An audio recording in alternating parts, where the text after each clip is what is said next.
Hello everyone, मैं हूं सौवनिक and welcome to NEET पे जीत सीरीज बाय लर्नो हब, जहां आप सीख सकते हैं physics, chemistry, math and biology, वो भी बिल्कुल फ्री, ओनली एट learnohub.com।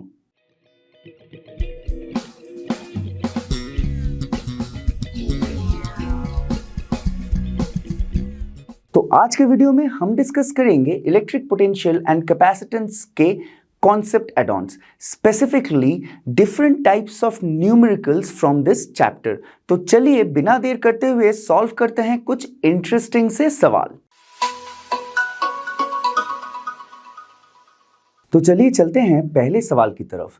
तो पहला सवाल क्या कह रहा है कि हमारे पास दो पॉइंट चार्जेस हैं, वो रखे हुए हैं आपके पॉइंट ए और पॉइंट बी पे। ये जो पॉइंट ए और पॉइंट बी है ये 2 सेंटीमीटर अपार्ट है। So distance between the charges is actually 2 centimetres. Okay, and a uniform electric field E acts along the straight line AB along the direction A to B। Okay, तो आपके पास दो charges हैं, एक A पे रखा हुआ है, एक B पे रखा हुआ है, और जो इलेक्ट्रिक फील्ड है वो A to B directed है and it is also uniform।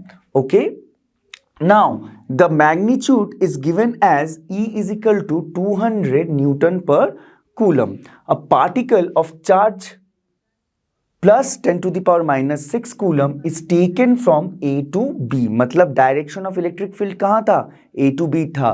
Particle का मोशन कहाँ हो रहा है? A to B हो रहा है, याद रखिएगा, along AB। Calculate first the force on the charge।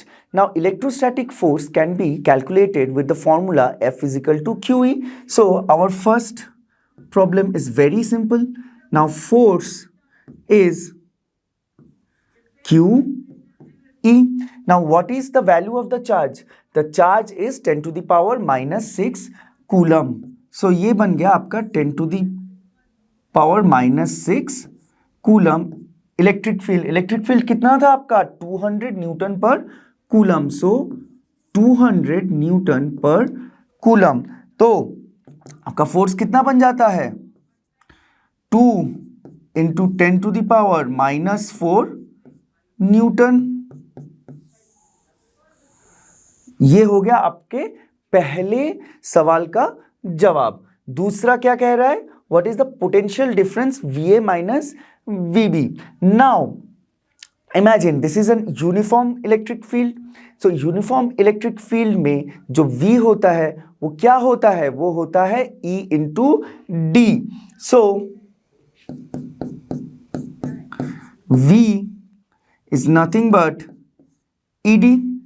Now यहाँ पे D मतलब क्या? The distance between two charges। So D is equal to 2 into 10 to the power minus 2 metre. Now ये क्या है? This is potential difference which is VA minus VB। So E फिर से कितना था? 200। D कितना? 2 into 10 to the power minus 2। Result कितना बन जाएगा? और ये volt. So 2 into minus 2 10 to the power minus 2 और यहाँ पे 200। सो ये रह गया 2 और ये 2, सो 4 volt. So VA minus VB is 4 volt. ये आपका दूसरे का भी निकल गया। अब तीसरे पे आते हैं। द थर्ड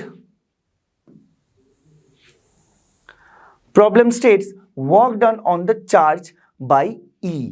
तो चार्ज पे कितना काम आपका इलेक्ट्रिक फील्ड कर रहा है वो हमें निकालना है। That is written as FS cos theta या फिर FD cos theta. D is the distance. तो यहां पे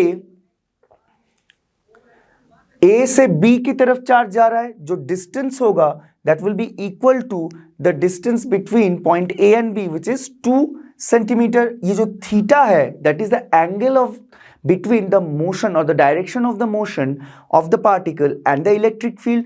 इलेक्ट्रिक फील्ड कौन से डायरेक्शन में है? A to B। मोशन कौन से डायरेक्शन में हो रहा है? मोशन भी A से B की तरफ ही हो रहा है। सो थीटा कितना हो जाएगा in this case? Theta is equal to 0। सो W इज एफ डी, क्योंकि cos 0 कितना होता है, 1 होता है। सो यहाँ पे लेट्स कैलकुलेट, एफ कितना हमने निकाला, 2 इंटू 10⁻⁻4 न्यूटन। सो 2 इंटू 10⁻⁻4 न्यूटन। डी कितना, डी है हमारा 2 into 10⁻⁻2 metre. So into 2 into 10⁻⁻2 metre. तो हमारा वर्क डन कितना निकल जाता है, ये देखिए 2 इंटू 2 4 इंटू 10⁻, यहाँ पे -4 -2, सो -6 जूल।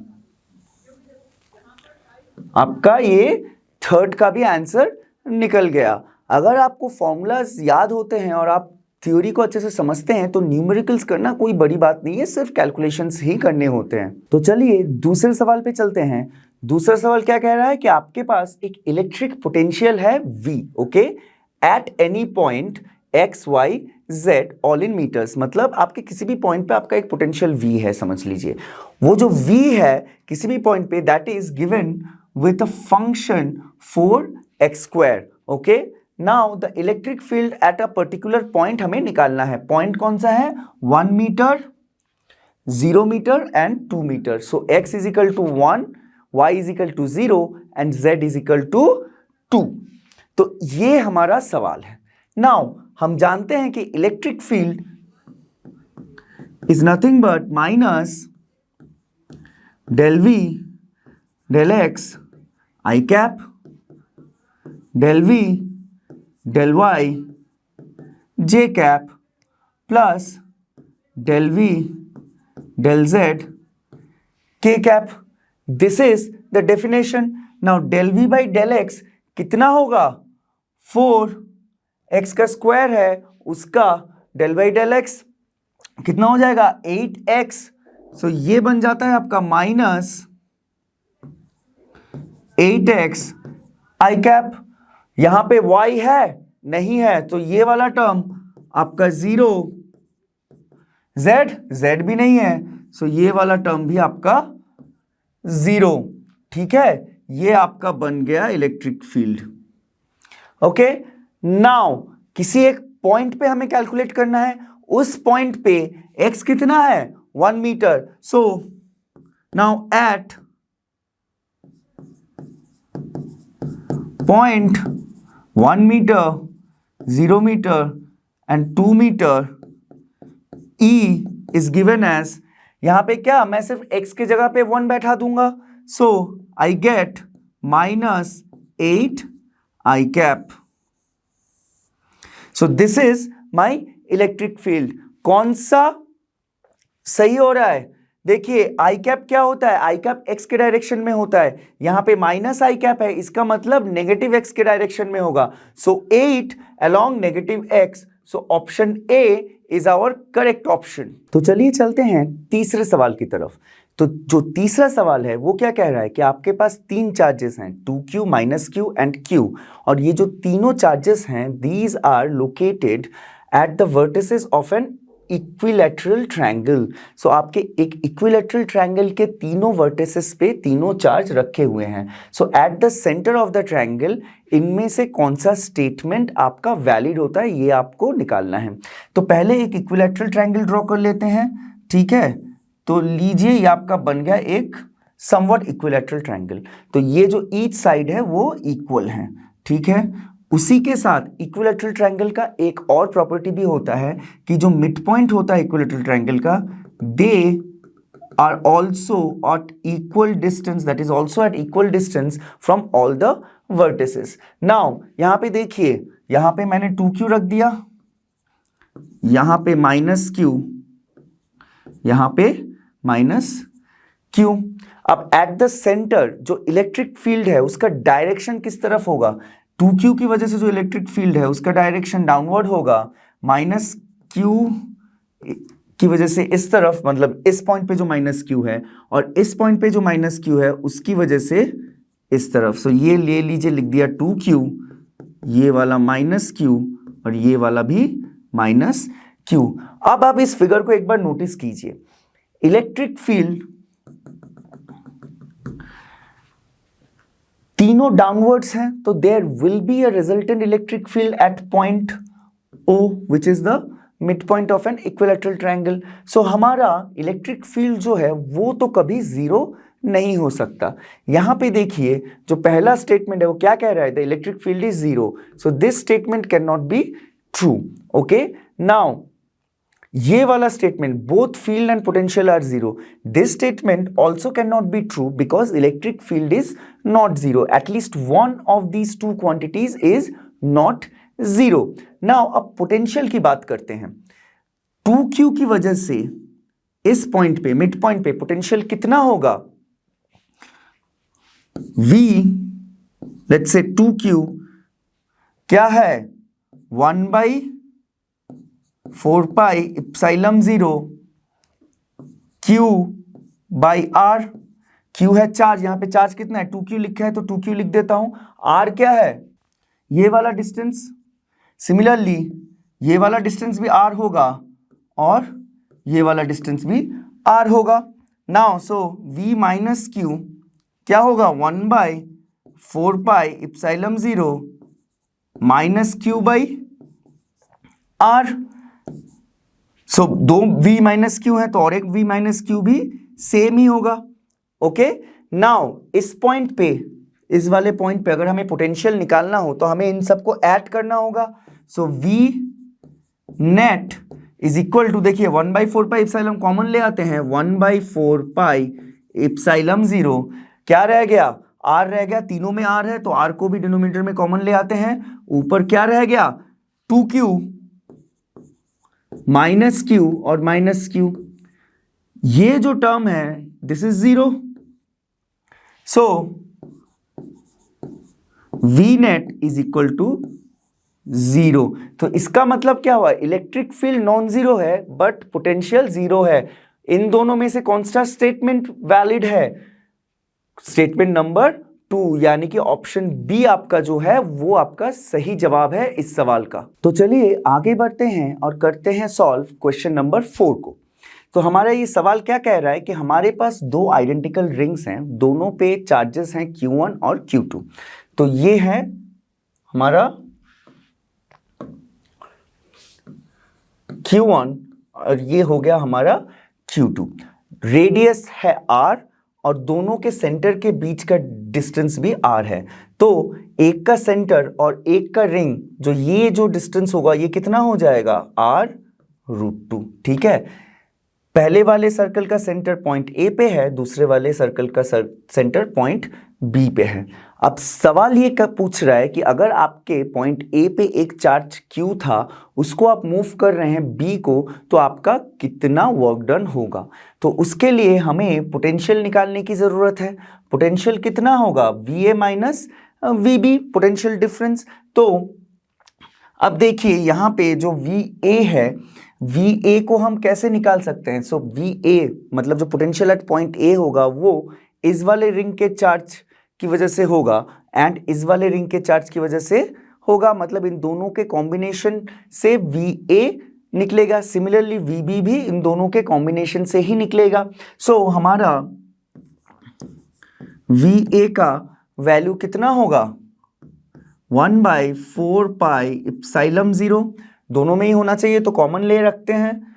ठीक है, पहले वाले रिंग पे कितना चार्ज है Q1, ठीक है, डिवाइडेड बाय डिस्टेंस, डिस्टेंस क्या होगा R होगा क्योंकि वो सेंटर पे है R।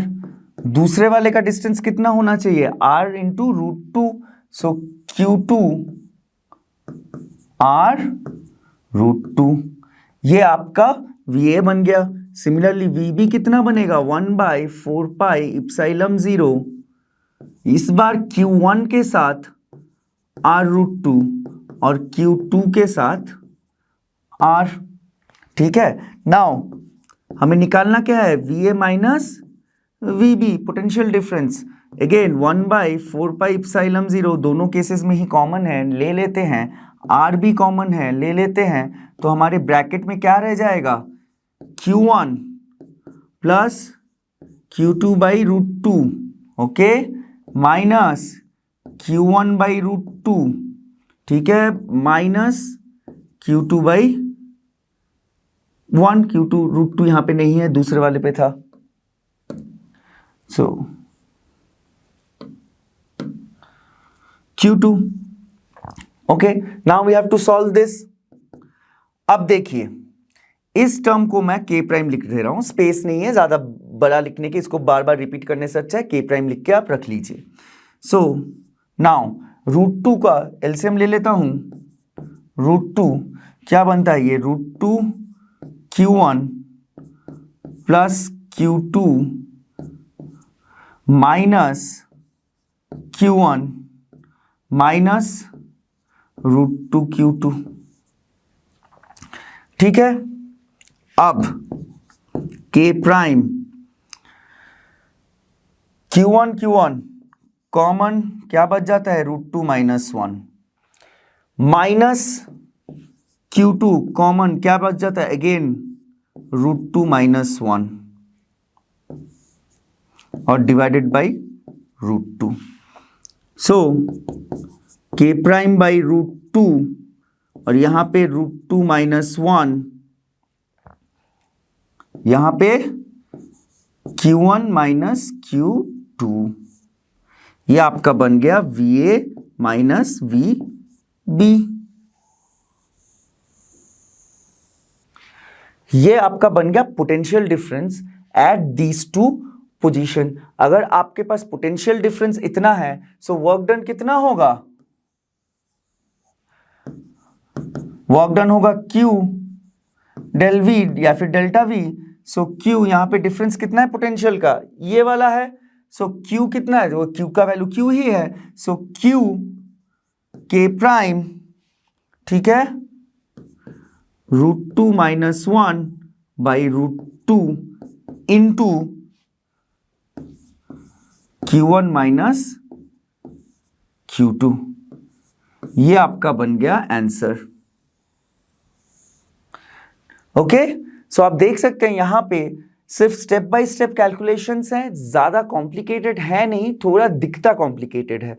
यहां पे आपको ना वैल्यूज डालने की जरूरत है ना कुछ, सिर्फ आपको ध्यान रखना है कि कैलकुलेशन में कोई मिस्टेक आप ना कर बैठे। तो चलिए आगे बढ़ते हैं और क्वेश्चन नंबर 5 को सॉल्व करते हैं।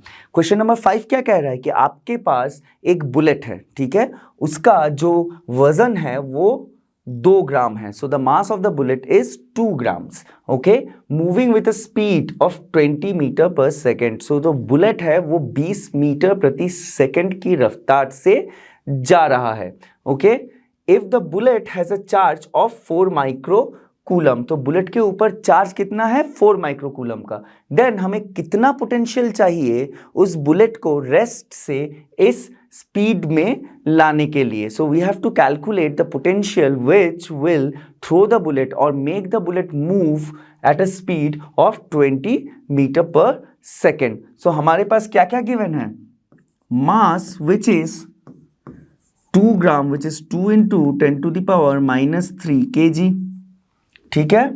नाउ Q कितना है, 4 into 10 to the power minus 6 coulomb.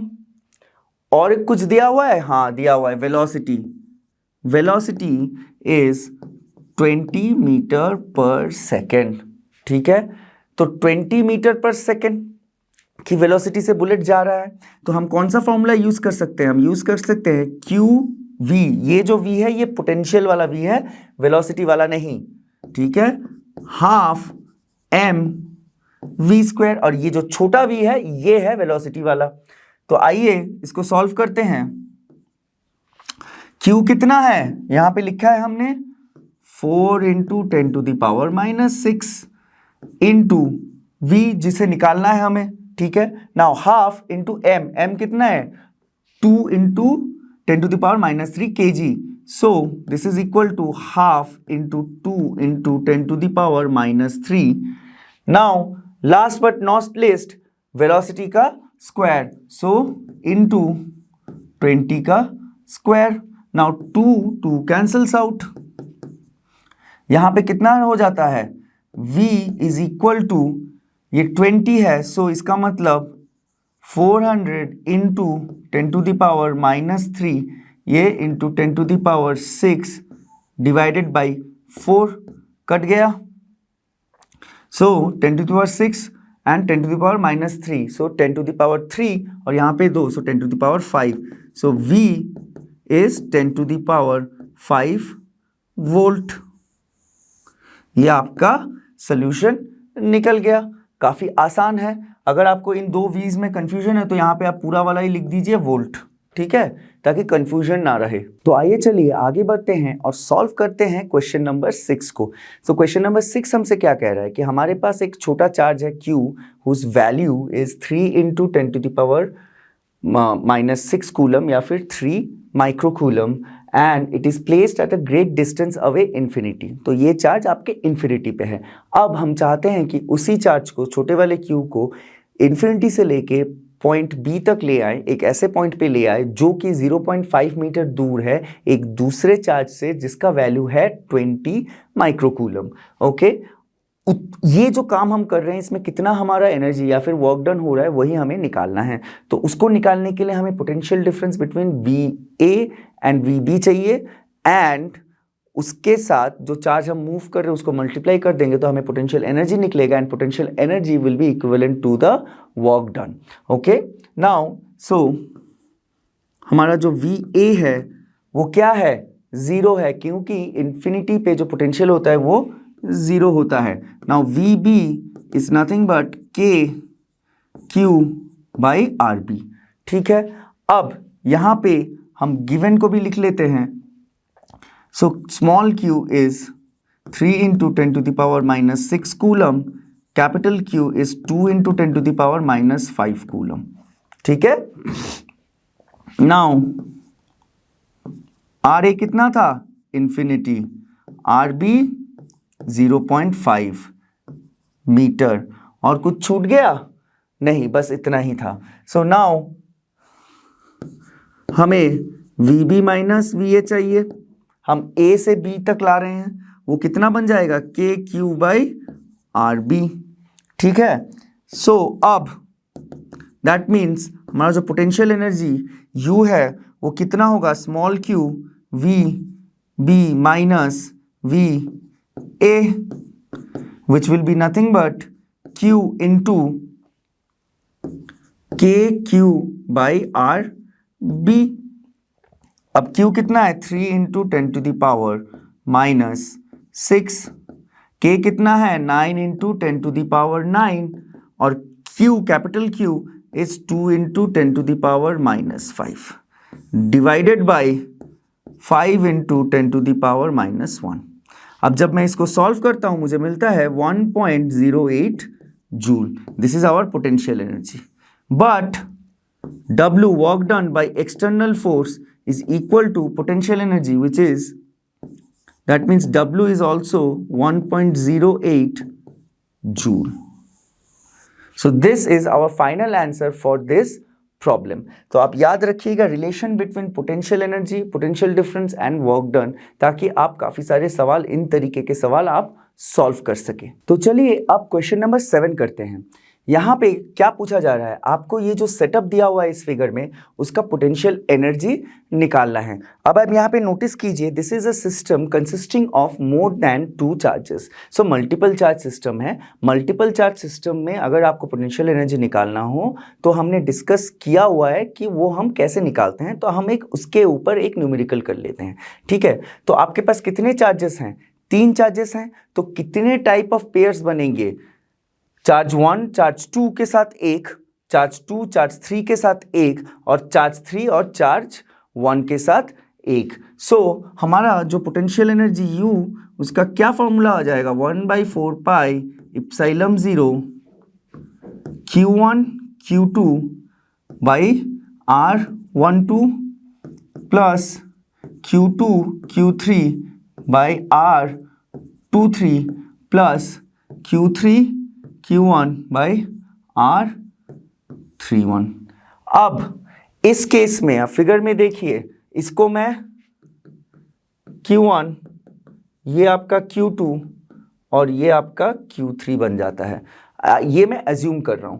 तो हमारा Q1 Q2 बाई R12, अब Q1 ये है, Q2 ये है, R12 कितना है 5D।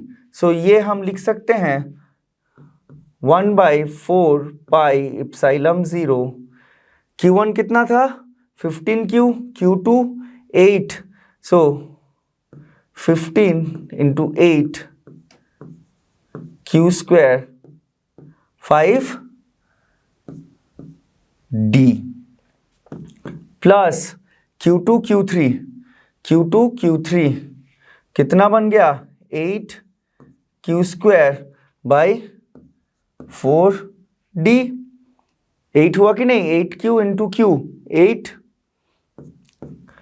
Q3 क्या है Q और Q1 15, so 15 Q square R31 which is 3D।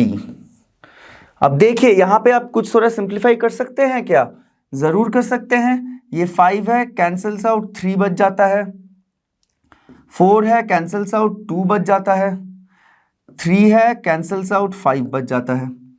तो आगे बढ़ते हुए यहां पे क्या हो गया 4 pi epsilon 0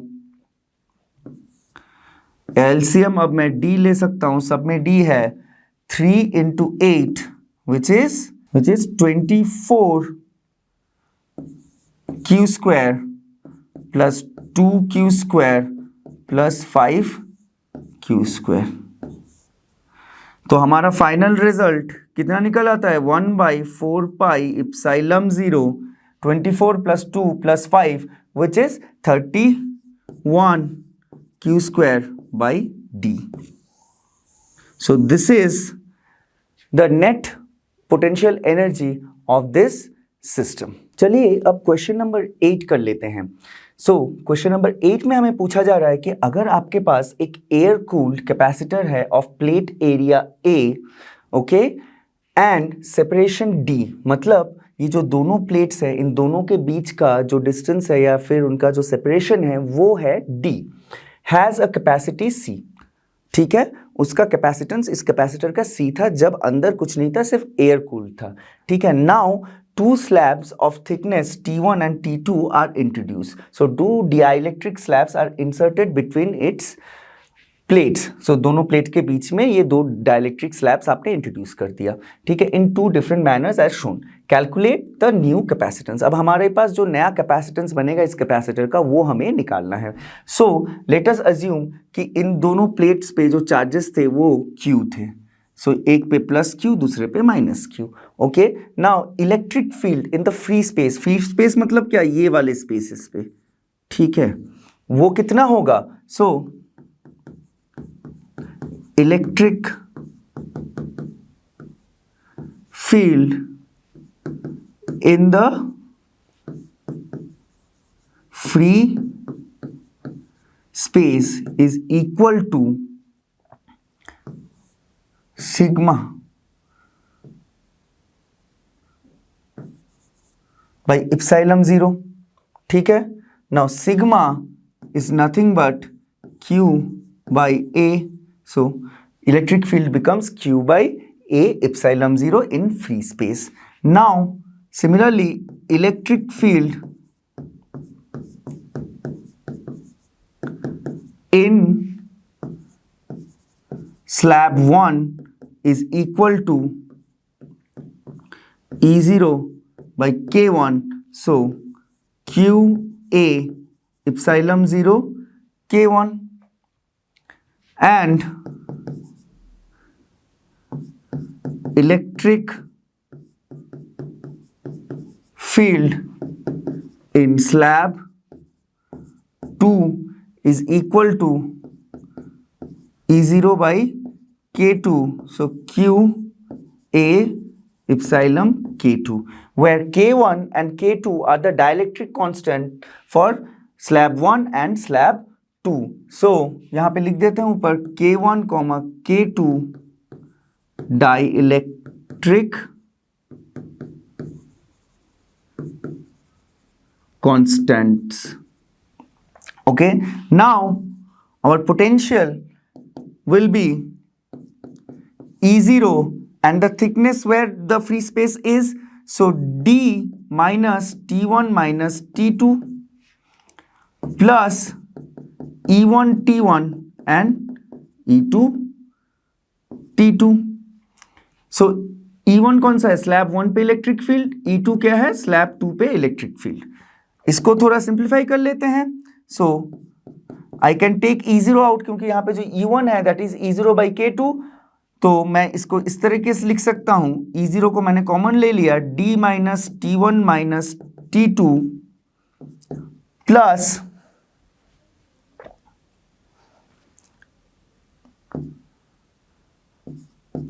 T1 by K1 plus T2 by K2। ठीक है, अब E0 कितना है, E0 है QA इप्सिलॉन 0। इसका ब्रैकेट ओपन करके देखते हैं इसमें कुछ हम सिंप्लीफाई कर सकते हैं या नहीं। सो ये बनता है आपका, कुछ फायदा ज्यादा है नहीं तो इसको ऐसे ही रहने देते हैं, D minus T1 minus T2 plus T1 by K1 plus T2 by K2। ठीक है, ये आपका पोटेंशियल निकल गया। अब पोटेंशियल तो आपका निकल गया, आपको लेकिन निकालना क्या है, capacitance. So C is equal to Q by V, so that means C becomes A epsilon 0 divided by D minus T1 minus T2 plus T1 by K1 plus T2 by K2। So ये आपका निकल गया capacitance for the capacitor when it is inserted with dielectric slabs of thickness T1 and T2।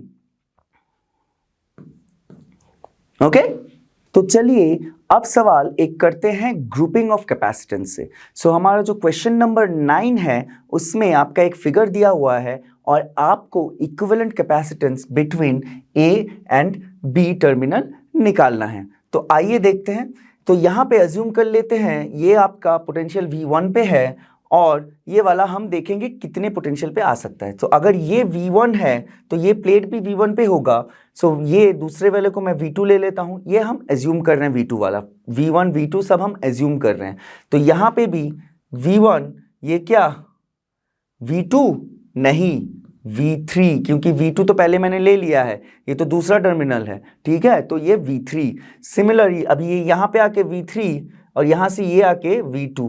अब यहाँ पे again V2, यहाँ पे कितना V3, सो ये बाहर भी आपका V3।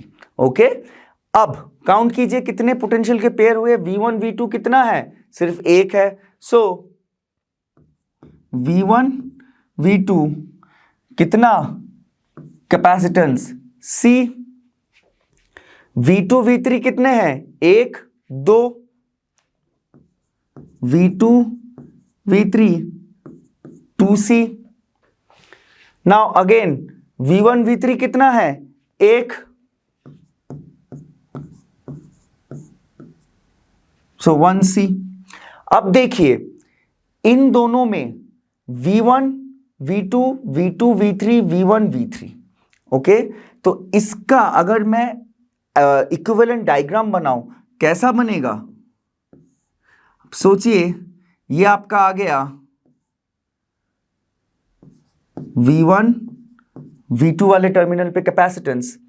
अब V2 का कॉमन होना पड़ेगा क्योंकि V1 V2 फिर से V2 स्टार्ट हो रहा है।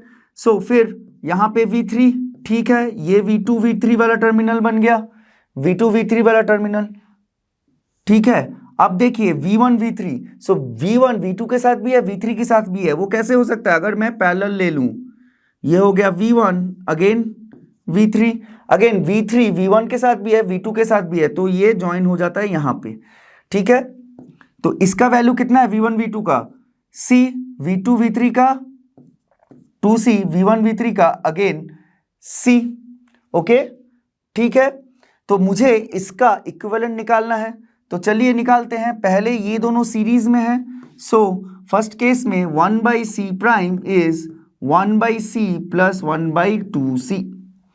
ठीक है, सो कितना आ गया 2C square 2c plus c is 1 by c prime. So c prime is 2 by 3c. ठीक है, अब c और 2 by 3c पैरेलल में है, तो हमारा जो इक्विवेलेंट कैपेसिटेंस है वो क्या है, 2 by 3c plus c which is 5 by 3c. So ये हमारा बन गया फाइनल रिजल्ट और the equivalent capacitance for this particular diagram across terminal A and B. आइए चलिए एक और सवाल कर लेते हैं हम ग्रुपिंग ऑफ कैपेसिटर से. तो अब फिर से आपको A और B के बीच का जो इक्विवेलेंट कैपेसिटेंस है वो आपको निकालना है. अब यहाँ पे देखिए, यहाँ पे सिर्फ डॉट्स लगे हुए, तो कंफ्यूज मत हो जाइए, ये टर्मिनल्स हैं. ठीक है, यहाँ से करंट आ रहा है, यहाँ पे करंट जा रहा है, अब एज्यूम कर सकते हैं. सो यहाँ पे देखिए, ये जो 5 माइक्रोफैरड, 4 माइक्रोफैरड और 3 माइक्रोफैरड, ये तीनों सीरीज में हैं. दिख रहा है आपको सीरीज में? हाँ, तो सीरीज में है तो हम इसका इफेक्टिव निकाल सकते हैं by the formula 1/5 plus 1/4 plus 1/3. Microfarad यहाँ पे मैं अभी नहीं लिख रहा हूँ क्योंकि सबका जो यूनिट है वो सेम है, तो मुझे कन्वर्शन की ज़रूरत है नहीं. ठीक है, तो ये कितना बन जाता है, देखिए एलसीएम ले सकते हैं हम इसका. ये कितना 20, ये 60 हो गया. सो यहाँ पे कितना 12, यहाँ पे 15, यहाँ पे 20. Okay, now so C prime is nothing but 60 divided by, ये कितना हुआ 27 plus 20 which is 47. ठीक है, ये आपका C प्राइम हो गया. सो इन तीनों का इक्विवेलेंट. अब देखिए ये जो तीन है ये पैरेलल है 2 माइक्रोफैरड के साथ. So our equivalent capacitance for the circuit across AB is 60 by 47 plus 2 microfarad. तो हमें कितना मिलेगा, सो C is equal to 47 into 2 which is 94 plus 60 divided by 47. So C is nothing but 154 by 47 microfarad. So this is the capacitance for this figure. आज के लिए बस इतना ही. Until next time, take care and study hard. और हम सभी जानते हैं लर्नो हब फ्री है पर बेस्ट है.